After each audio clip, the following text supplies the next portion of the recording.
Siema, tu Wahacz.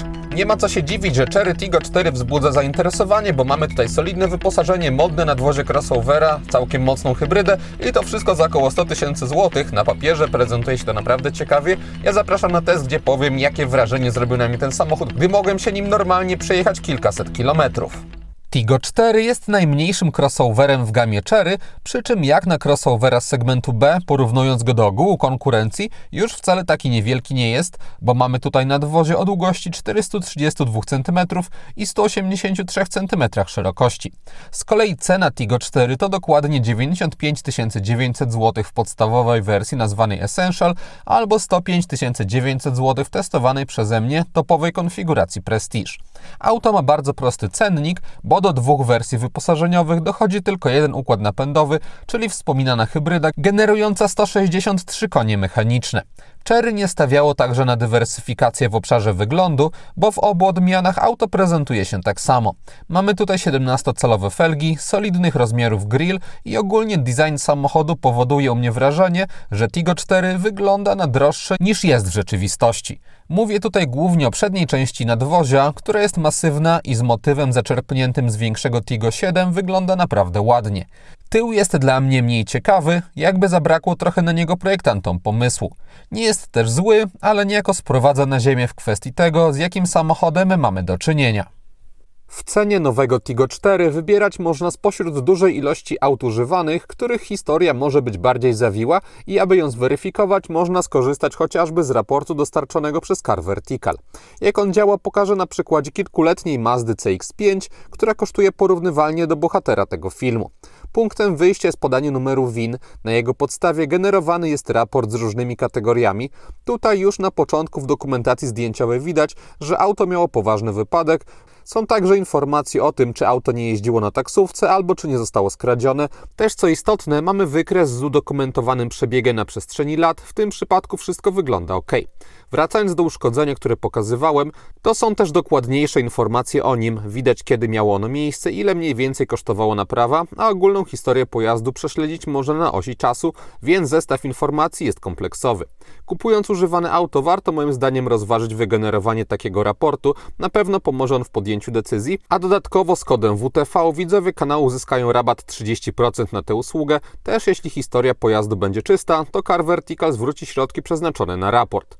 Link i wszystkie informacje umieściłem w opisie filmu, a teraz wróćmy do Chery. Wnętrze Tiggo 4 też moim zdaniem bez obaw można by przeszczepić do samochodu kosztującego więcej. Mamy tu zgrabnie komponujące się ze sobą linie i też całkiem eleganckie, rozbudowany tunel środkowy. Naprawdę dobre zrobiło to na mnie wrażenie. Na taką ocenę wpływ mają także zastosowane materiały w górnych częściach deski rozdzielczej i drzwi. Mamy miękkie tworzywo o miłej dla oka fakturze, też przyozdobione prawdziwymi szwami, nie takimi wytłaczonymi, jak to czasami ma miejsce w tańszych samochodach. Mamy też wstawki z ekoskóry oraz na tunelu środkowym bardzo przyjemną fakturę materiału, który dobrze, że nie jest fortepianową czernią. Trochę tych połyskujących elementów też jest na panelu klimatyzacji, no ale dobrze, że nie ma tego aż tak dużo. Na drzwiach także spotkać można nie jakieś połyskujące kiepskie materiały, tylko bardzo fajną fakturę chociażby tej wstawki. Jest podłokietnik trochę twardawy, mogło być trochę więcej miękkiego wypełnienia pod nim, ale jako, że mamy tutaj znowu ekoskórę i ona sama w sobie jest dosyć miękka, to dramatu nie ma. Też nie mam zastrzeżeń do tego, jak prezentują się różnego rodzaju detale. O spasowaniu też złego słowa powiedzieć nie mogę. Moją uwagę zwrócił również ten mechanizm, to jak on miękko i przyjemnie pracuje. Widać, że nikt na tym nie oszczędzał, a wciąż mówimy o samochodzie, który można kupić wyjściowo za 90 kilka tysięcy złotych. W kabinie zwróciła moją uwagę jeszcze jedna rzecz, to znaczy na podsufitce mamy przełączniki, które sugerowałyby, że na pokładzie powinien znaleźć się jakiś otwierany szklany dach, a nic takiego nie ma miejsca i oczywiście zaślepki w motoryzacji się zdarzają, że mamy część przycisków w biedniejszych wersjach, na przykład nie robiących nic, ale takie dorodne przełączniki, których nie można poruszyć, to jest inny poziom zaślepki. Układ hybrydowy testowanego modelu ma 163 konie i składa się na to wolno ssący silnik benzynowy 1.5 o mocy 95 koni mechanicznych, a także mocny elektryczny generujący aż 204 konie. Napęd przenoszony jest tylko na przednią oś. Mamy także akumulatora o pojemności 1,83 kWh, a układ działać może albo w trybie szeregowym, gdzie silnik spalinowy służy za generator energii dla elektrycznego, a przy mocniejszym przyspieszaniu również w trybie równoległym, gdzie oba silniki mogą wspólnie napędzać koła. Przełączaniem pomiędzy trybami steruje komputer, a na pokładzie znalazła się także bezstopniowa skrzynia biegów DHT i mocno wpływa ona na charakterystykę działania układu nazwanego Chery Super Hybrid. W mieście hybryda jest tak zaprogramowana, aby w miarę długo przyspieszać tylko na prądzie, ale nie za wszelką cenę. Skutkuje to zazwyczaj załączaniem się silnika spalinowego po osiągnięciu około 30-40 km na godzinę i wtedy benzyna niestety wskakuje od razu na wyższe obroty i utrzymuje je na stałym poziomie podczas dalszego przyspieszania i po pewnym czasie, kilkunastu sekundach, dopiero obroty spadają albo samoistnie, albo po puszczeniu gazu. Nie wpływa to na płynność czy dynamikę, bo pod tymi kątami miejskiemu przyspieszaniu nie mogę nic zarzucić, ale akustycznie etapy bezgłośnej jazdy i monotonnego warkotu odpalonego silnika są wyraźnie wyczuwalne i przy dłuższej jeździe w gęstszym ruchu miejskim negatywnie zwraca to uwagę. Z kolei toczenie się w korkach, utrzymywanie prędkości czy jej wytracanie odbywa się już w trybie elektrycznym, bo silnik spalinowy odpala się, kiedy wymaga tego przyspieszanie. Nie zauważyłem dłuższych etapów samego podładowywania.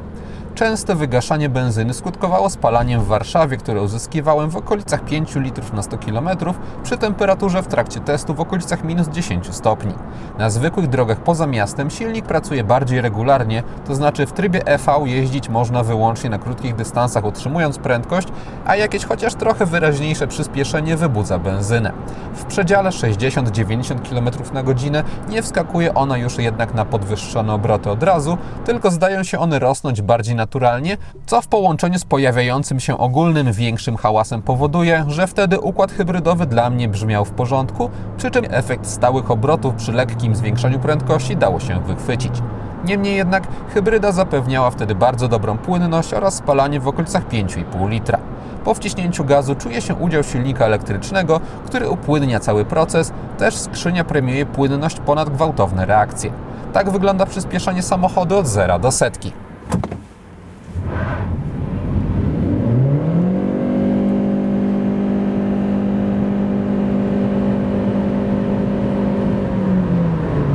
A tak od 90 do 140 km na godzinę.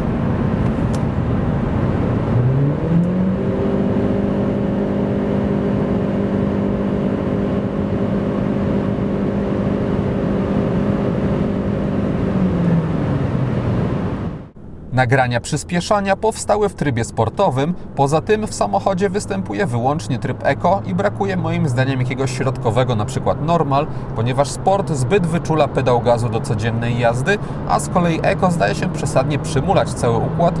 Czuje się to po przełączaniu trybów, gdy auto wyraźnie traci werwę.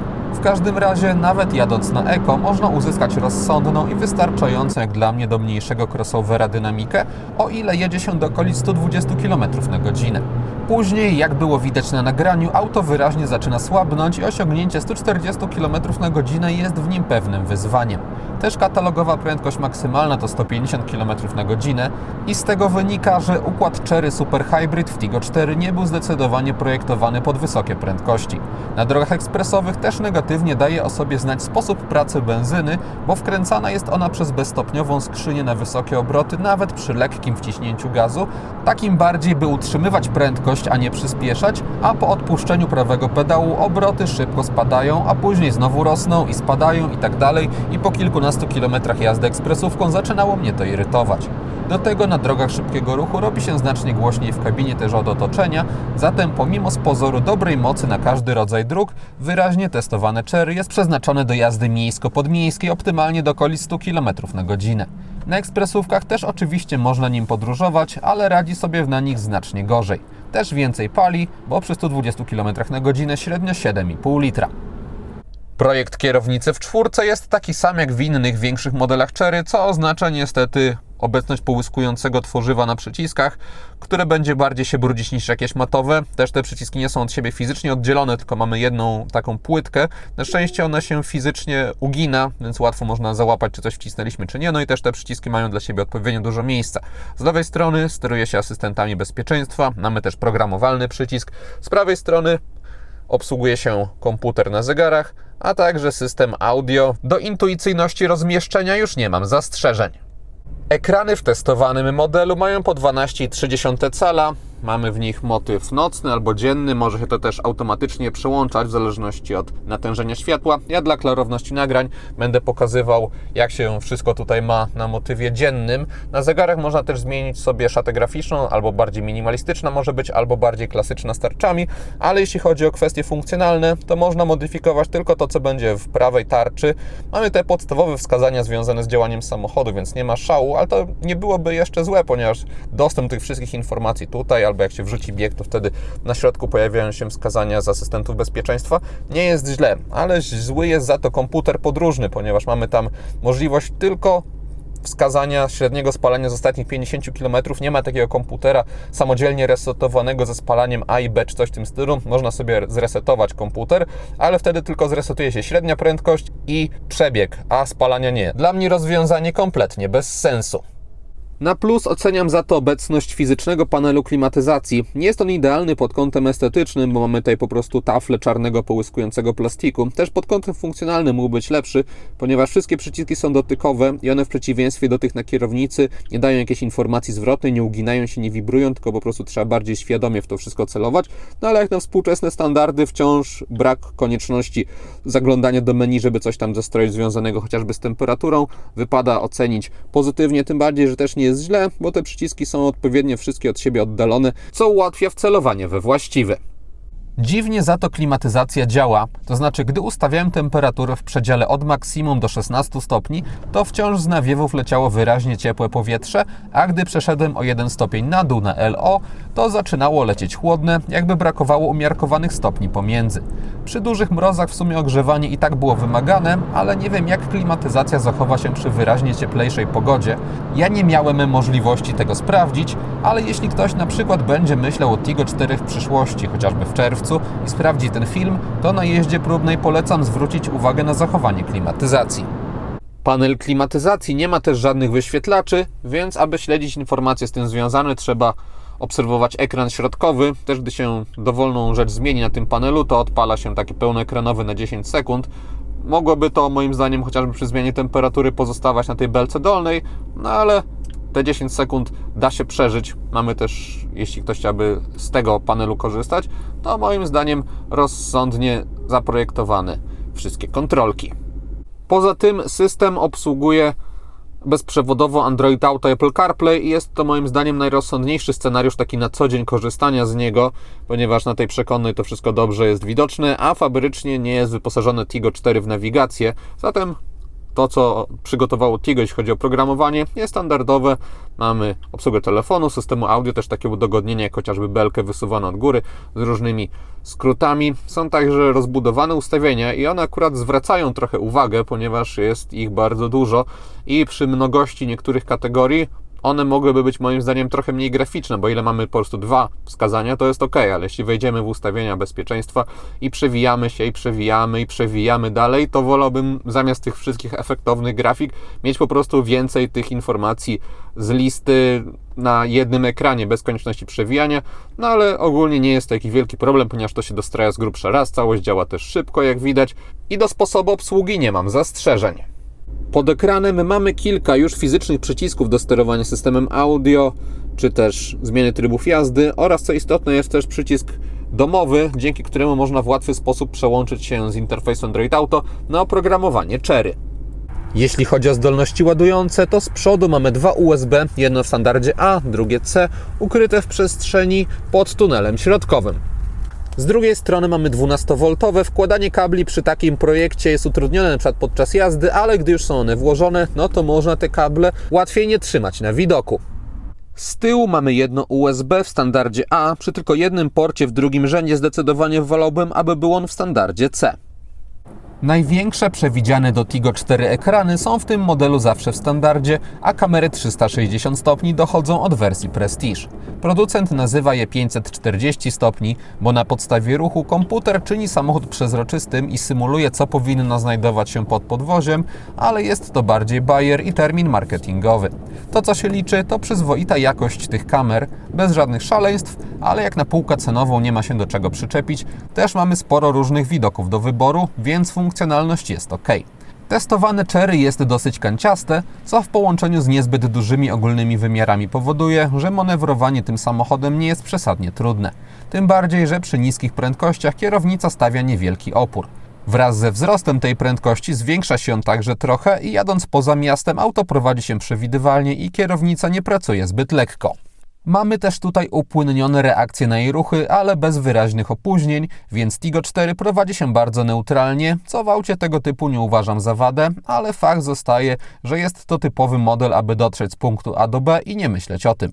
Jeśli ktoś poszukuje bardziej charakternych w prowadzeniu małych samochodów, to musi iść pod inny adres. Do zwyczajności układu kierowniczego dobrze pasuje zawieszenie, które jest dosyć miękkie i w bardziej bujający sposób wybiera nierówności. Skutkuje to również tym, że na zakrętach nie zachęca ono do ostrych manewrów, ale znowu jest to cecha Tiggo 4 i taka charakterystyka do relaksującego podróżowania się sprawdza. Poza wspominanymi kamerami 360 stopni, wersja Prestige wprowadza chociażby elektryka fotela kierowcy z podgrzewaniem obu przednich foteli, przyciemniane szyby, składane lusterka, tapicerkę z ekoskóry czy 6 zamiast 4 głośników i są to rzeczy, za które można rozważyć dopłatę, ale bazowe Essential również ma moim zdaniem sens. Tam już mamy dwustrefową klimatyzację, światła LED, dostęp bezkluczykowy, kamerę cofania z czujnikami czy 12-calowe ekrany.